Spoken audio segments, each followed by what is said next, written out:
Vamos lá, antes de mais nada, né? Boa noite a todos. Ótimo estar aqui hoje com vocês. Obrigado, professor Rodrigo, pela convite, né? Para participar nesse roundtable hoje. Com certeza tem alguns temas bem interessantes. Bom, fico feliz também para rever novamente meu amigo Tardelli. Bom, então vamos lá. Então, a pergunta basicamente é como investidores veem valor nessas empresas early stage, né? Para chegar a um preço, né?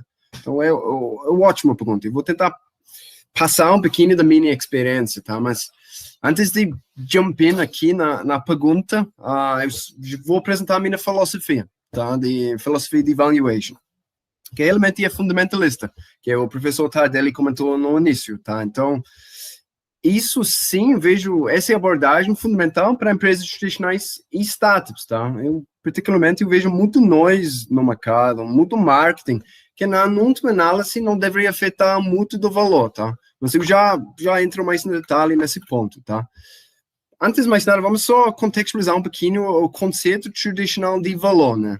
Então, o valor econômico, né? Que a gente sempre fala que deve ser uma métrica principal de valor para as empresas, tá? Então, vamos lá. Do ponto de vista tradicional, a gente tem dois conceitos desse valor econômico, né? Eu tenho o valor do mercado, né? Que é o preço oferecido atualmente para um ativo no mercado, ou seja, como ativos parecidos estão sendo precificados, tá?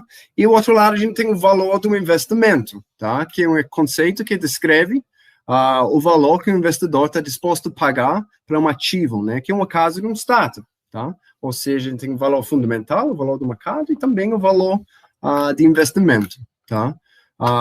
Bom, então, como esse valor econômico está calculado na visão tradicional, né, de uma empresa qualquer, de middle market, empresa maior? Vamos só contextualizar um pouquinho, tá? Então, tem N formas de calcular uma ativa, né, como você já falou no início, mas na última análise, bem como você colocou aí, tem duas abordagens principais, né? Você tem o fluxo de caixa descontado, né, que é a metodologia mais aceita no mercado, e você tem os múltiplos do mercado, que basicamente diz que o valor de qualquer ativo é como ativos parecidos, aí a palavra-chave aí é parecido, tá? Estão sendo precificados no mercado, tá?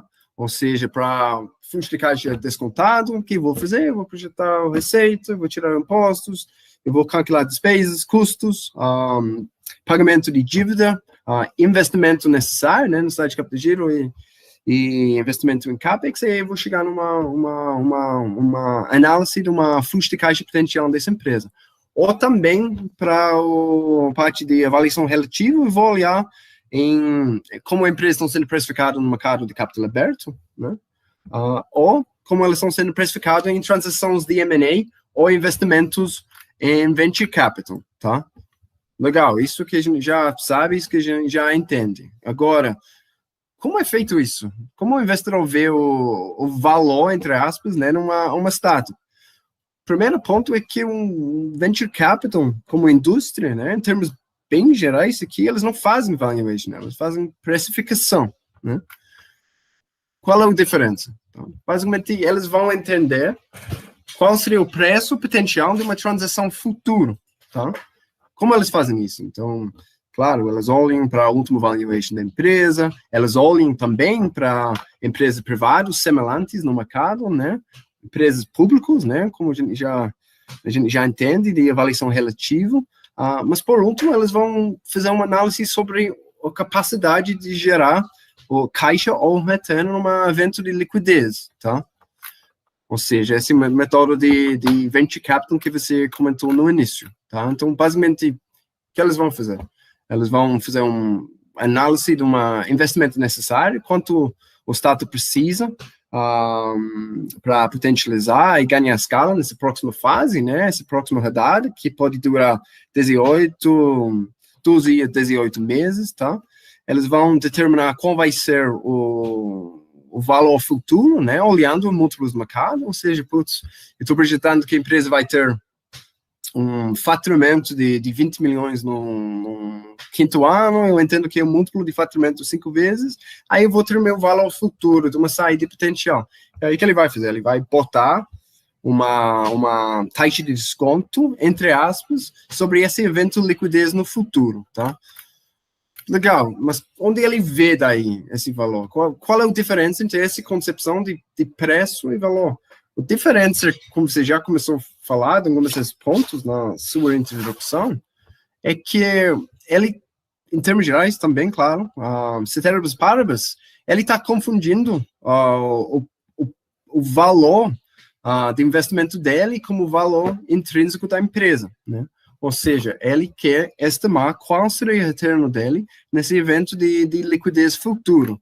Então, como você falou, ele vai encurtar esse prazo, né? Ele vai estimar que vai ter um evento de liquidez de um fundo maior entrando, ou uma venda para uma empresa estratégica, um Magalu da vida, e ele vai botar qual vai ser o investimento, qual vai ser o retorno dele necessário, tá? Para assumir esse risco, tá? Então, comentou também de um taxa de desconto. Na verdade, não é bem taxa de desconto, né? Ele vai tabelar qual vai ser o retorno dele, o cash on cash return, ou seja, legal, eu quero uma retorno de 5 vezes meu capital em 5 anos. Então, o resultado disso aí seria uma taxa de desconto, uma taxa de retorno de mais ou menos 38%, tá? Eu quero uma retorno de 10 vezes.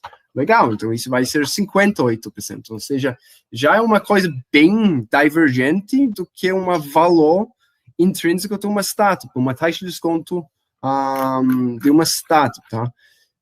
Mas isso faz sentido sim, porque ele vai estar assumindo muito risco adicional, tá? Mas, de novo, o ponto filosófico é que, apesar de todas as características de uma startup, você pode e deve até usar ferramentas fundamentalistas, né? Porque um startup, embora que uma empresa nova, não deixe de ser uma empresa, tá? Mas, claro, você comentou falar de alguns casos que a gente vê no mercado. Como você consegue fazer um valuation de uma empresa que já captou, vamos lá, vamos falar de, sei lá, Snapchat, de 2013. Como você vai fazer um valuation no Snapchat, que em 2013 não tinha faturamento, mas já captou, sei lá, 200 milhões de dólares em investimento? E como você compara isso com o valuation tradicional de uma empresa como a Coca-Cola, né, que já tem 100 anos de dados históricos, de rentabilidade, de lucros, tá? Legal, só que ainda assim, para qualquer valuation, você deveria olhar o futuro, é a mesma coisa para um startup, né? Então, está mais volátil, sim, está mais volátil. Então, você sempre tem que usar cenários, análise estatística, econometria, tá? E triangulação do mercado, tá? Então, respondendo bem a pergunta, como o investidor vê o valor no startup? Justamente é numa estimativa de quanto ele vai ganhar num evento de liquidez, tá? Isso é legal fazer, mas também ignora todos os retornos que ele pode ganhar no curto prazo e também um conceito bem diferente do que o valuation tradicional, tá? Em alguns casos, ele faz esse análise porque é mais simplista, tá? Porque, só precisa projetar o faturamento, e só precisa projetar qual vai ser o múltiplo do mercado, qual vai o taxa de desconto que quer, e já tem uma precificação, tá? Só que ao fazer isso, ele está deixando na mesa os drivers de valor, tá? Do valor intrínseco. Então, esse basicamente é como o investidor vê um ativo, um investimento numa startup, como é diferente do que como a gente entende isso num mercado tradicional, tá?